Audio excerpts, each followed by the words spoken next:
Dictation start होगी 5 second बाद।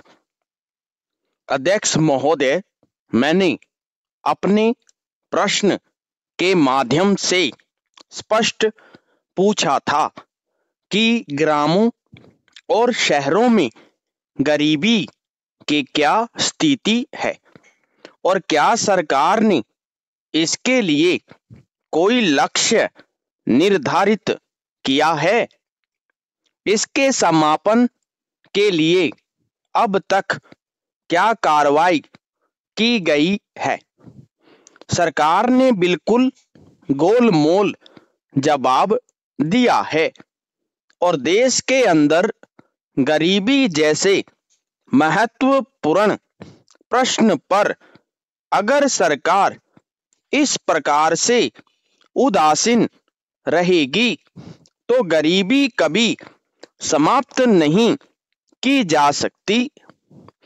इसमें जो आंकड़े दिए गए हैं, मैं सरकार से इतना ही जानना चाहता हूं कि जो प्रतिवर्ष आपने विभिन्न प्रदेशों को पैसा दिया है, उसके पीछे आपका लक्ष्य क्या था और उस लक्ष्य के उद्देश्य की पूर्ति कैसे की गई है।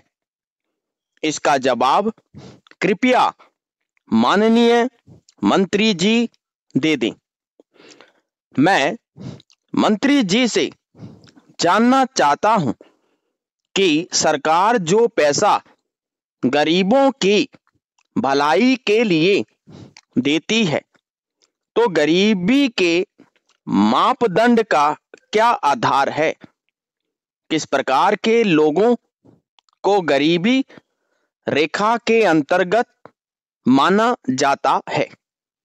क्या इसके आंकड़े आपके पास है कि विभिन्न प्रदेशों में कितने प्रतिशत लोग गरीब हैं, उनकी गरीबी दूर करने के लिए क्या लक्ष्य निर्धारित है और कितना पैसा इस काम के लिए दिया जाता है।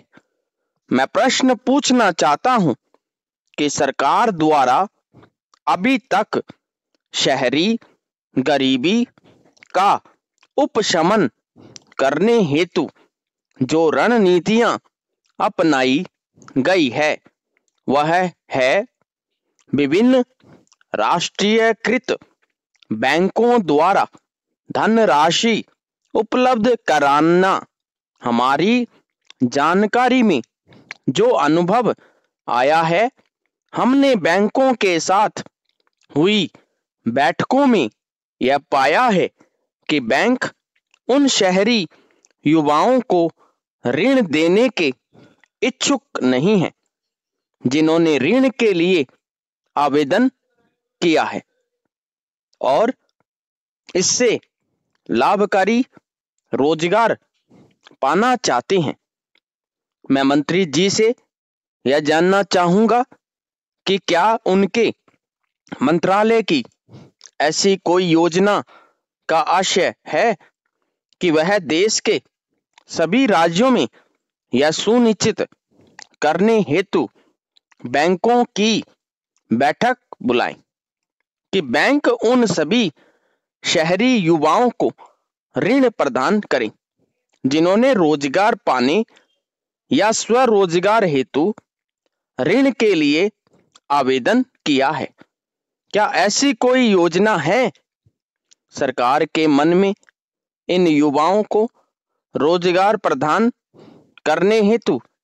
क्या योजना है जिससे कि गरीबी को कम करने के कार्य में पहले से तेजी लाई जा सके। मैं माननीय सदस्य की बात से बिल्कुल सहमत हूं। हमारे सामने भी कई बार यह बात आती है, यहाँ तक कि एक संसद सदस्य होने के नाते मैंने इस समस्या का सामना किया है। बैंकों के माध्यम से जितने बेरोजगार युवकों को मदद मिलनी चाहिए। उससे कई बार दिक्कतें आती है, लेकिन राज्यों में एक व्यवस्था है कि वे बैंकों के साथ मीटिंग करें और अवमूल्यन करें कि कितने लोगों को मदद मिलती है। हमारी यह भी कोशिश होती है कि हम यहाँ से अपना प्रतिनिधि भेजें। इसके अलावा हम इसको और मजबूत करने की कोशिश करेंगे ताकि बैंकों में बेरोजगार युवकों को अच्छी तरह से मदद मिले। स्वर्ण जयंती रोजगार योजना के तहत उनको मदद दी जाती है कि उनको रोजगार के लायक बनाएं, उनको ट्रेनिंग दें और कुछ सहकारी समूह भी बनाएं जिसके तहत उनको रोजगार मिले। जो बहुत गरीब लोग हैं उनको भी रोजगार मिले। यह भी प्रयास है। इसमें जिनको प्रशिक्षण मिलता है उसमें गरीबी की रेखा से नीचे वाले लोग भी है। हमारी सरकार का जो न्यूनतम प्रोग्राम है उसके तहत हर साल 100 दिन स्वर्ण जयंती रोजगार योजना के तहत उपलब्ध कराए जाएंगे और सहकारी परिसंपत्तियों का निर्माण करने के लिए हम उसमें तालमेल करके इसको आगे बढ़ाएंगे। पैरा अध्यक्ष महोदय, इस देश में जो सबसे गरीब राज्य है, जहां गरीबी का प्रश्न सबसे अधिक है, उनकी सहायता सबसे अधिक होनी चाहिए। पिछले 2 वर्षों में बिहार को 1 पैसा भी नहीं दिया गया है और तीसरे वर्ष में कुल 4 करोड़ रुपया दिया गया है।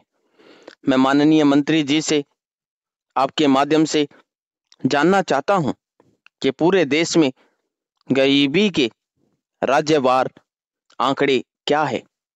उनका उल्लेख आपने नहीं किया है। उसकी सूची हम लोगों को दी जाए। जो सर्वाधिक गरीब राज्य हैं उनकी गरीबी मिटाने के लिए जो कार्यक्रम हैं उनको किस गति से बढ़ाने के लिए भारत सरकार काम कर रही है, यह भी मैं जानना चाहता हूं। क्या आपके अनुग्रह से क्या मैं यह उल्लेख कर सकता हूं कि यह एक विषय के रूप में एक महत्वपूर्ण मामला है और देश के हित का मामला है। मुझे इस पर कोई आपत्ति नहीं है कि एक कनिष्ठ मंत्री इन प्रश्नों का उत्तर दे रहे हैं, लेकिन इस मुद्दे पर इस मंत्रालय के कैबिनेट मंत्री की अनुपस्थिति को ध्यान में रखा जाना चाहिए।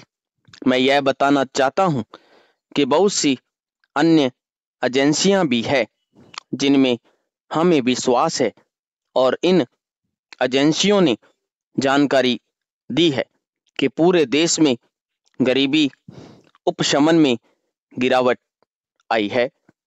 समाप्त।